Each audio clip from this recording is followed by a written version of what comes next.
Assalamualaikum warahmatullahi wabarakatuh.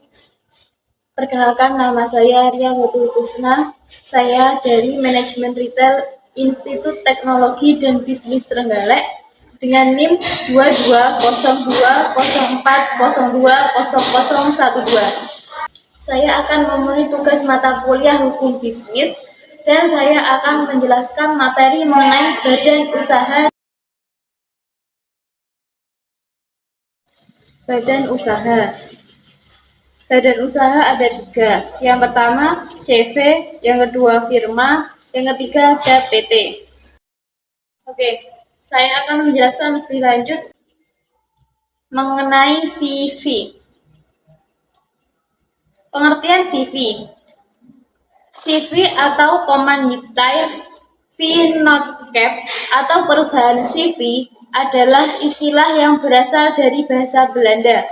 Sementara itu, dalam bahasa Indonesia, CV dikenal sebagai persekutuan komanditer. Definisi CV secara sederhana adalah badan usaha yang didirikan oleh minimal 2 orang yang berbagi peran sebagai sekutu aktif atau komplementer dan sekutu pasif atau komanditer. Struktur kepemilikan dalam CV. Yang pertama, mitra komanditer atau komanditer. Mitra komanditer adalah mitra yang memiliki kewajiban terbatas dalam perusahaan. Mereka menyumbangkan modal ke perusahaan dan tidak terlibat dalam pengelolaan sehari-hari perusahaan. Mitra komanditer hanya bertanggung jawab hingga sebatas jumlah modal yang mereka sambungkan. Tantangan yang dihadapi CV. Tantangan yang dihadapi oleh Commanditair Vennootschap atau CV dalam menjalankan bisnisnya, terutama dalam konteks kemitraan antara mitra komanditer dengan mitra komplementer, bisa sangat beragam dan mempengaruhi berbagai aspek operasional perusahaan. Berikut adalah pembahasan mengenai tantangan utama yang mungkin dihadapi oleh CV. 1. Peran dan tanggung jawab yang berbeda. Tantangan utama dalam CV adalah perbedaan peran dan tanggung jawab antara mitra komanditer dan mitra komplementer. Mitra komanditer biasanya tidak terlibat dalam pengelolaan sehari-hari perusahaan. Sementara mitra komplementer bertanggung jawab penuh atas pengelolaan bisnis. Ini dapat menciptakan ketegangan atau konflik dalam pengambilan keputusan dan pelaksanaan tugas. 2. Pengambilan keputusan. Keputusan yang penting melibatkan operasional perusahaan seringkali memerlukan persetujuan mitra komplementer. Proses pengambilan keputusan bisa menjadi lambat jika mitra komplementer memiliki pendekatan yang berbeda atau jika mereka tidak selalu setuju dengan keputusan yang disusulkan oleh mitra komanditer. 3. Koordinasi dan komunikasi. CV perlu menjaga koordinasi dan komunikasi yang baik antara mitra komanditer dan mitra komplementer. Kurangnya komunikasi yang efektif dapat mengakibatkan ketidakjelasan dalam tujuan, prioritas, dan strategi bisnis.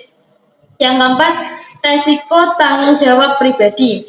Mitra komplementer dalam CV memiliki tanggung jawab pribadi yang tidak terbatas terhadap hutang dan kewajiban perusahaan. Mereka mungkin menghadapi risiko finansial yang besar jika perusahaan mengalami kerugian atau masalah keuangan. Tantangan ini dapat membuat mitra komplementer berhati-hati dalam mengambil risiko dalam operasional perusahaan. Yang kelima, perubahan struktur kepemilikan. CV dapat mengalami perubahan dalam struktur kepemilikan jika mitra komanditer memilih untuk menjadi mitra komplementer atau sebaliknya. Perubahan ini memerlukan perubahan dalam perjanjian kemitraan dan dapat mempengaruhi stabilitas dan arah bisnis. 6. Penyelesaian konflik. Konflik antara mitra komanditer dan mitra komplementer dapat menjadi masalah serius jika tidak ditangani dengan baik. Mekanisme penyelesaian konflik dalam perjanjian kemitraan sangat penting untuk menjaga hubungan kerja yang harmonis. Yang ketujuh, penerapan peraturan hukum.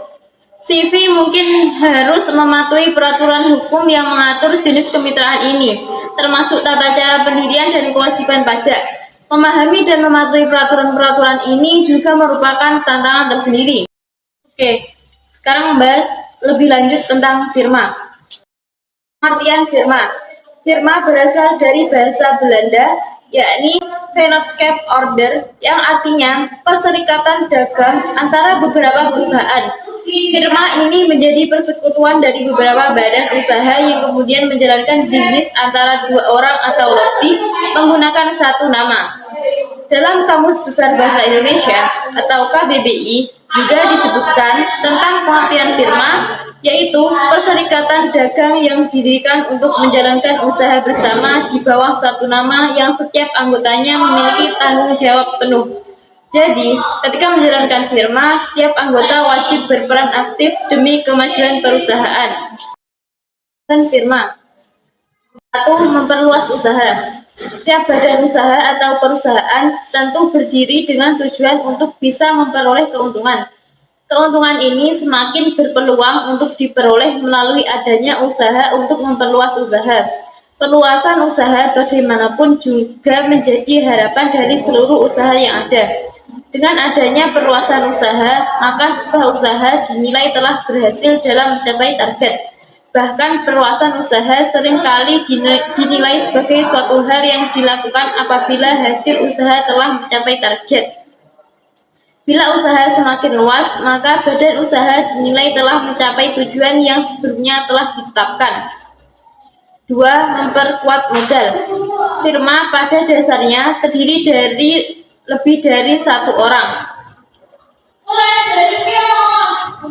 Hal ini berarti bahwa badan usaha tersebut didirikan dan dikelola secara bersama, sekalipun masing-masing pimpinan dalam badan usaha ini bertanggung jawab penuh terhadap kekayaan dan pekerjaannya. Dengan adanya beberapa orang sebagai pendiri dan pengelola badan usaha, maka modal yang terkumpul untuk mendukung berdirinya badan usaha bisa semakin besar. Adanya beberapa orang yang mendirikan firma tentu dapat memperkuat modal sehingga badan usaha tersebut bisa berdiri dan berkembang dengan lebih baik lagi. 3. Meningkatkan daya saing. Semakin banyaknya perusahaan yang ada dan semakin berkembang sekarang ini, tampaknya membuat berbagai badan usaha saling bersaing. Tentunya badan usaha yang satu tidak ingin tenggelam. Setiap badan usaha tentu menginginkan eksistensinya yang lebih sehingga mampu bersaing dengan badan usaha lainnya. Bahkan, jika bisa sebaiknya suatu badan usaha bisa tampil lebih unggul bila dibandingkan dengan badan usaha yang lainnya. Oleh karena itu, setiap badan usaha tentu bertujuan untuk meningkatkan daya saingnya sehingga bisa berkompetisi dengan badan usaha lainnya. Pada kompetisi ini tentunya setiap badan usaha ingin memiliki nilai unggul sehingga bisa lebih unggul dari badan usaha pesaing lainnya. Ciri-ciri dan sifat firma yang dapat kita lihat yaitu anggota firma biasanya sudah saling mengenal dan saling mempercayai. Perjanjian firma dapat dilakukan di hadapan notaris maupun di bawah tangan. Memakai nama bersama dalam kegiatan usaha. Adanya tanggung jawab dan resiko kerugian yang tidak terbatas.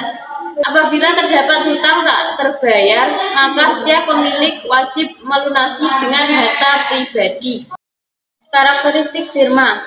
Drebin 1982 membagi karakteristik firma itu menjadi 5, yaitu 1. Mutual agensi atau saling mewakili. Tiap anggota dalam menjalankan usaha firma merupakan wakil dari anggota firma yang lain. Apabila ada salah seorang anggota beroperasi dalam bidang usaha firma, maka secara tidak langsung anggota tersebut mewakili anggota firma yang lain. 2. Limited life atau umur terbatas. Firma yang didirikan oleh beberapa anggota memiliki umur yang terbatas. Artinya adalah, jika ada anggota yang keluar, berarti firma tersebut dinyatakan bubar secara hukum. Demikian juga apabila ada anggota baru yang bergabung, firma dinyatakan masih beroperasi atau bubar jika tidak ada perubahan dalam komposisi keanggotaannya. 3. Unlimited liability atau tanggung jawab terhadap kewajiban firma tak terbatas. Tanggung jawab atas hutang tidak terbatas pada kekayaan yang dimiliki firma saja, tapi juga sampai harta milik pribadi para anggota firma. Jadi, jika dalam keanggotaan tertentu firma memiliki hutang pada kreditor dan firma tersebut tidak mampu membayar karena jumlah kekayaan tidak mencukupi, maka kreditor berhak menagih kepada para anggota firma sampai harta milik pribadi. 4. Ownership of an interest in a partnership, bahwa kekayaan setiap anggota yang sudah ditanamkan dalam firma merupakan kekayaan bersama dan tidak dapat dipisahkan secara jelas. 4. Participating in partnership profit, laba atau rugi sebagai hasil operasi firma akan dibagikan kepada setiap anggota firma berdasarkan partisipasi para anggota di dalam firma. Mari kita bahas lebih lanjut tentang PT. Pengertian PT. PT atau perseroan terbatas atau dalam bahasa Inggris disebut Limited Liability Company atau LLC adalah bentuk badan usaha yang memiliki keberlanjutan hukum terpisah dari pemiliknya. Dalam PT, pemiliknya disebut sebagai pemegang saham atau pemilik saham. Ciri-ciri PT. 1. Kepemilikan saham. PT dimiliki oleh pemegang saham yang memiliki saham dalam perusahaan. Pemegang saham ini bisa berupa individu, perusahaan, atau entitas lainnya. 2. Kepemilikan terpisah. Kepemilikan saham PT adalah terpisah dari kepemilikan pribadi pemegang sahamnya. PT memiliki identitas hukum terpisah dari pemiliknya, yang berarti PT memiliki hak dan kewajiban hukum sendiri. 3. Kewajiban terbatas. Pemegang saham hanya bertanggung jawab atas utang perusahaan sebatas jumlah saham yang mereka miliki. Kewajiban pemegang saham terbatas pada jumlah modal yang telah disetorkan untuk membeli saham. 4. Modal saham. Modal PT berasal dari penjualan saham kepada investor. Modal ini digunakan untuk menjalankan operasi perusahaan, mengembangkan bisnis, dan memenuhi kebutuhan finansial lainnya. 5. Pembagian keuntungan. Keuntungan yang diperoleh oleh PT dapat dibagikan kepada pemegang saham dalam bentuk dividen. Pembagian dividen biasanya berdasarkan proporsi kepemilikan saham masing-masing pemegang saham. 6. Pajak terpisah. PT memiliki identitas pajak terpisah dari pemegang sahamnya. Perusahaan dikenakan pajak atas pendapatannya sendiri dan pemegang saham juga dikenakan pajak atas dividen yang diterima. Sekian penjelasan dari saya mengenai badan usaha. Semoga bermanfaat. Terima kasih. Wassalamualaikum warahmatullahi wabarakatuh.